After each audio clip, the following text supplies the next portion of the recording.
Bonjour à toutes et à tous, bienvenue dans La Lettre Pro, le podcast IA, votre rendez-vous quotidien avec l'actualité professionnelle de la radio et du podcast. Je suis Brulatour, le rédacteur en chef de La Lettre Pro.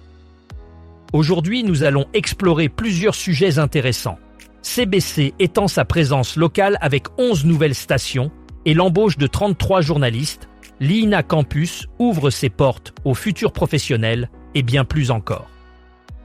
Commençons tout de suite avec notre premier sujet. CBC/Radio-Canada renforce sa présence locale au Canada en 2026 avec l'ouverture de 11 nouveaux bureaux et l'embauche de 33 journalistes. Cette expansion porte le nombre total de stations et bureaux de CBC à 77 contre 66 précédemment. Selon Brody Fenlon, directeur général de CBC News, cet investissement offre une opportunité unique de connecter les Canadiens avec des histoires qui touchent leur communauté. Les nouveaux bureaux seront situés dans plusieurs provinces, notamment la Saskatchewan, le Yukon, le Manitoba, le Québec, la Colombie-Britannique et l'Ontario. Barbara Williams, vice-présidente principale de CBC, met en avant l'objectif de préserver et d'accroître la diversité des sources d'informations fiables. CBC prévoit également d'élargir son offre de podcasts locaux avec 2 nouveaux titres à Kelowna et Québec. Cette initiative s'inscrit dans un plan stratégique visant à renforcer le journalisme de proximité. La radio commerciale australienne connaît un succès retentissant avec plus de 12 millions d'auditeurs chaque semaine.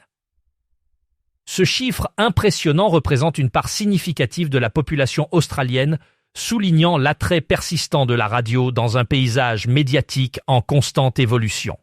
Les stations de radio commerciales continuent d'attirer un public diversifié grâce à des contenus variés allant de la musique au talk-show en passant par les actualités et les sports. Ce succès est en partie attribué à l'innovation continue dans le contenu et la technologie, ainsi qu'à une compréhension approfondie des préférences des auditeurs. En investissant dans des plateformes numériques et en adaptant leurs offres aux nouvelles habitudes de consommation, les stations de radio commerciales australiennes parviennent à maintenir et à élargir leur audience. Ce phénomène témoigne de la résilience et de la pertinence de la radio commerciale dans l'écosystème médiatique moderne. Le campus de l'Institut national de l'audiovisuel, mieux connu sous le nom d'INA, a ouvert ses portes aux futurs professionnels du secteur audiovisuel. Situé à Brie-sur-Marne, cet établissement offre une multitude de formations spécialisées destinées à enrichir les compétences des étudiants dans les domaines de la radio, de la télévision et des nouveaux médias. Avec une approche pédagogique innovante, l'INA Campus vise à préparer ses étudiants aux défis contemporains de l'industrie audiovisuelle. Les cours incluent des modules sur la production, la réalisation, ainsi que sur les technologies numériques émergentes. L'INA Campus se distingue par ses installations de pointe, comprenant des studios professionnels et des équipements de dernière génération. Ce cadre d'apprentissage immersif permet aux étudiants d'acquérir une expérience pratique essentielle pour leur future carrière. L'ouverture de l'INA Campus témoigne de l'engagement de l'Institut à former une nouvelle génération de talents prêts à innover dans le secteur audiovisuel. À l'approche de la Saint-Valentin, RTL prépare une soirée spéciale intitulée « Parlons Amour », animée par Karine Le Marchand. Diffusée en direct le 12 février de 20h à 22h, cette émission invite les auditeurs à partager leurs histoires et questions sur l'amour. L'émission sera disponible à la radio sur rtl.fr et via l'application RTL. Karine Le Marchand sera accompagnée de 4 experts pour répondre aux interrogations des auditeurs. Laure Albouy, psychanalyste et sexothérapeute, Antoine Geraud et David Lemesle, Love Coaches, ainsi que Clotilde Merza, thérapeute de couple. En collaboration avec le Club des Belles Âmes, Parlons Amour promet d'offrir des conseils concrets et des clés de compréhension sur les relations amoureuses. Cette initiative souligne l'engagement de RTL à proposer des contenus interactifs et pertinents pour ses auditeurs en intégrant des plateformes digitales pour une expérience enrichie. La radio entre dans une nouvelle ère avec l'introduction de la mesure Streaming Level, qui exploite les données des véhicules connectés pour offrir une analyse plus précise des habitudes d'écoute en voiture. Cette avancée technologique permet aux diffuseurs de mieux comprendre non seulement quand et où les auditeurs écoutent la radio, mais aussi comment ils le font.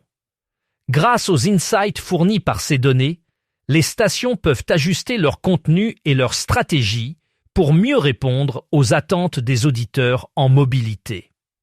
Cette nouvelle approche marque un tournant dans la manière dont l'industrie de la radio peut interagir avec son audience, en s'appuyant sur des informations détaillées et en temps réel. Elle ouvre également la voie à des opportunités de monétisation plus ciblées et efficaces, en permettant une meilleure personnalisation des publicités et des programmes en fonction des préférences des auditeurs. C'est avec une grande tristesse que nous avons appris le décès de Régine Acquière, figure incontournable de RCF Maguelone Hérault, qui s'est éteinte dans la nuit du 2 au 3 février. Régine a été un pilier de la radio basée à Montpellier, où elle a occupé le poste de vice-présidente de 2008 à 2023, tout en étant responsable des programmes pendant une décennie. Elle a joué un rôle déterminant dans le rayonnement de RCF Maguelone Hérault à Montpellier et dans tout le département. Pionnière du développement régional du réseau RCF, elle a aussi été très impliquée dans le mouvement des radios associatives, notamment avec la Franck LR et l'ARERA. Au niveau national, elle siégeait au conseil d'administration de l'Union RCF. En dehors de son engagement radiophonique, Régine était active au sein du club Zonta International et de la Jeune Chambre économique de Montpellier. Nos pensées vont à sa famille, à ses proches et à toute l'équipe de RCF Maguelone Hérault. Les Assises du journalisme 2026 s'annoncent comme un événement majeur avec la participation de 300 intervenants. Ces assises, qui se tiendront à Tours du 15 au 17 mars, rassembleront des professionnels du journalisme, des universitaires et des étudiants pour débattre des enjeux actuels et futurs du métier. Parmi les thèmes abordés, on retrouvera l'impact des nouvelles technologies sur la pratique journalistique, la question de l'indépendance éditoriale ainsi que le rôle des médias dans la société moderne.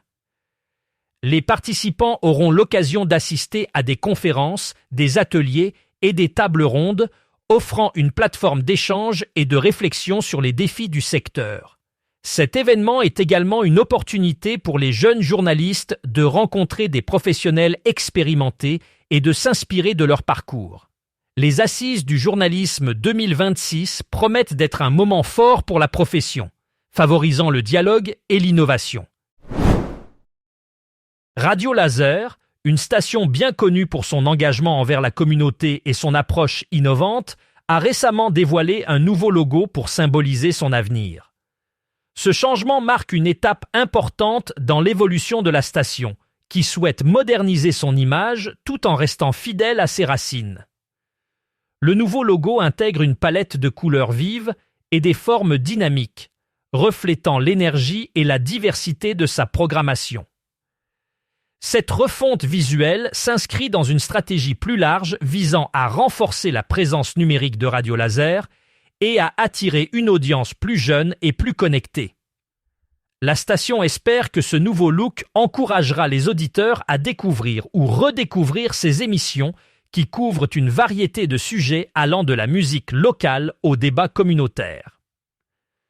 Avec ce nouveau logo, Radio Laser se prépare à écrire un nouveau chapitre de son histoire en s'adaptant aux nouvelles tendances tout en honorant son héritage. Selon une étude récente du Katz Radio Group, la radio est considérée comme le média le plus fiable par les femmes adultes. Cette confiance envers la radio se distingue dans un environnement médiatique où la crédibilité est souvent remise en question.